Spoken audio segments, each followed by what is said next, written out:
What's up, everybody? Welcome to my channel. Today I will be talking to you guys about how I moved from New Jersey to Miami with little to no money. So I've been in Miami for 2 years now. I moved in 2022, October of 2022. So it's been almost 2 years, like a little over a year and a half. Miami, I'll get into another topic about how I feel about living in Miami, but moving out of my hometown was the best decision that I ever made in my life. If you're thinking about it, it's for a reason, and I highly recommend you acting on that. Okay, if you feel it, if you want it, act on it. I feel like it will literally propel you forward into like a total transformation. Your mindset will change, and this is coming from someone who is an extreme introvert. Okay, I moved here only knowing one person, the person that I moved with. Okay, and she's a traveler, so I be here a lot by myself. So me being an introvert, moved to a whole nother state where I know literally nobody, and I just feel like I've grown and changed so much. I'm literally not the same person at all that I was in 2022. I feel like my interests are different. Who and what I connect with is different. What I want out of life is different. Just like literally everything. Like my habits are different. Like when I tell you I did a complete 180, I did a complete 180, and I'm not even playing. So if you were needing a sign and you stumbled across this video, the answer is yes. The answer is yes. Move. Do it. Take a leap of faith and just go, girl. Or boy.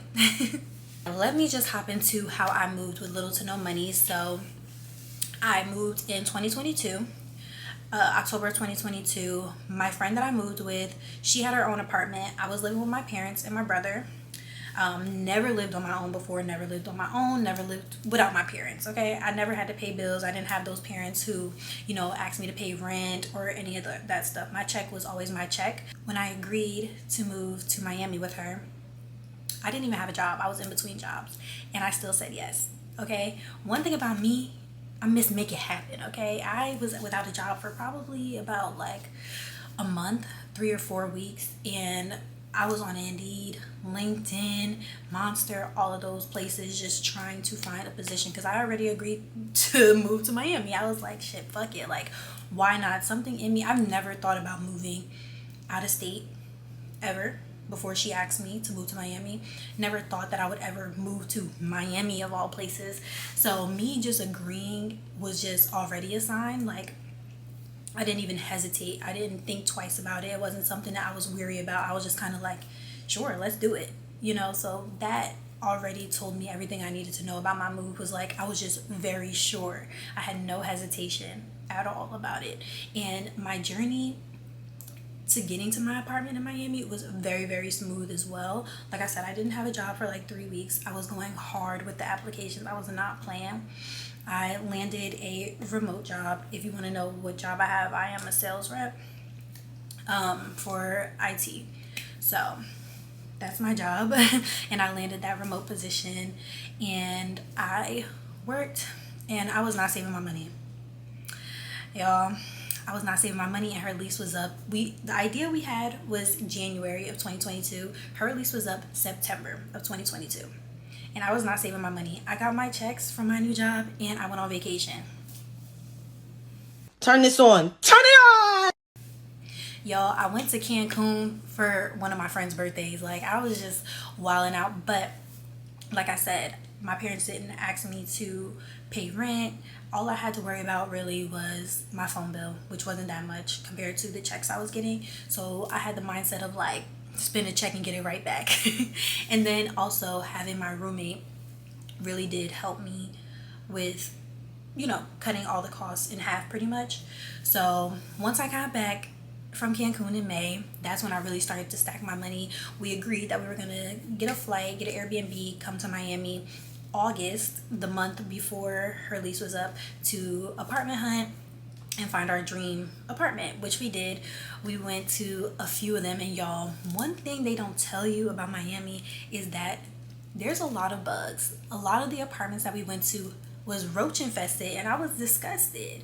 Like, we were so disgusted. We really were like, damn, like literally every single apartment looked crazy. It had roaches, or it was extremely, extremely expensive and out of our budget. So it was like no middle ground at one point. Then, and we were using a realtor or a apartment locator, and she was bringing us to either super expensive apartments or apartments that were like roach motels. So we felt like we were ass out of luck because she kept telling us like, this is just what it is. You're either going to pay in your budget and you're gonna have roaches that are roommates, or you're gonna have to pay up to live comfortably.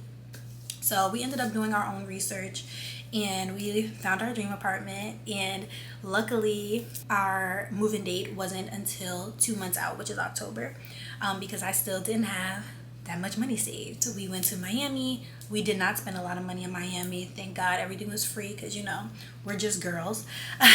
But I still was living my life. So those last 2 months I was buckled down. Any money that I did have saved prior to us choosing our apartment went towards the down payment. So yeah, I needed to now stack up again for moving costs because we were moving out of state. We needed a U-Haul. Thankfully, my dad and my brother drove all of our stuff down. Shout out to them. My friend had her car that she shipped down, and we physically took the train down with her car. So my dad and my brother met us down there. They drove their U-Haul, and we took the train to Orlando, and then drove the rest of the way in her Jeep. Honestly, like I said, like the whole process just seems too good to be true because like I said, I was not saving. I really do think that it was me knowing that I was going to move. It was just that like I felt like it was already done. And I just think manifestation is so powerful because like I said, I was not saving money. I was not saving any money. I was going out every weekend, every Friday, every Saturday. I was going out, like door dashing it up. Like I was not saving money until I knew I had to. So it's like, okay, we're going to Miami. Okay, let me just not spend this check and use it for my flight and the Airbnb. Okay, the next check. Okay, I'll use this for the down payment. It was like I was check to check moving. But once we got our moving date, I did try to buckle down since I knew like, okay, I only have 2 months to get it together. And at this point, my friend, she's asked out. She doesn't have her apartment. She didn't renew her lease. So I felt obligated as well to kind of buckle down because it's not just me. Like I'm comfortable at my parents' house, but her lease is up. Now she has all her stuff in storage, waiting to move. So it's like, I'm not going to let my friend down because I'm being irresponsible. So I did buckle down, got a second job. I was working at Burlington Coat Factory part-time on top of my remote job. And I just was like, okay, I'm moving. I need another part-time remote job because I'm about to move to Miami. Miami is expensive. So I just had that mindset of like, I have to get it and I already have it. So I'm telling this story just to say that when it comes to moving or just doing anything in your life, honestly, being sure of yourself, having determination, and knowing that you are going to do it and you're going to get it regardless is what's going to make it happen for you. Like I said, y'all, I started off with no job, but I knew I was moving to Miami. I went on vacation, but I knew I was going to fly out in August to view these apartments. I knew that I had to move in by the end of October. Not just for me, but for my friend. You know, like it was more than me at that point. It's just the will and the drive to get shit done, get what you want, and to want more for yourself as well. I felt like, yeah, I was going out every weekend, but I feel like subconsciously too, I knew that I was getting tired of doing that. I was getting tired of going to the same places, seeing the same people, doing the same things. Like I feel like that's why I was also so sure back in January when she first asked me with no hesitation, because something inside of me knew before I mentally knew. I feel like something inside of me knew that like I needed this. I needed to get away. I needed to get out the matrix. I needed isolation. Like, yes, I moved with my friend, but I do spend a lot of time on myself. I do meet people out here. I'll do a whole Miami series as well. But, you know, I do spend a lot of time away from the chaos that I grew up with, or the chaos that I was comfortable in, is what I should say. Because when you're in your hometown, you know everybody.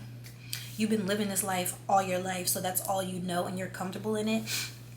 And honestly, moving really shakes things up for you. And I feel like subconsciously I knew that I needed that, and I went after it, and I'm very, very happy, and I wouldn't change the fact that I moved away. Do I think that Miami is for me? To be determined. But yeah, I just wanted to share my little story to let you guys know that if you want it, you can have it. If you need it, it will be provided to you. Always. Hello? And on time. And on time. But yeah, I will be doing a Miami series just about pros and cons of living in Miami, how I meet people in Miami, um, and just my overall experience out here. So, yes, I will see you guys next time.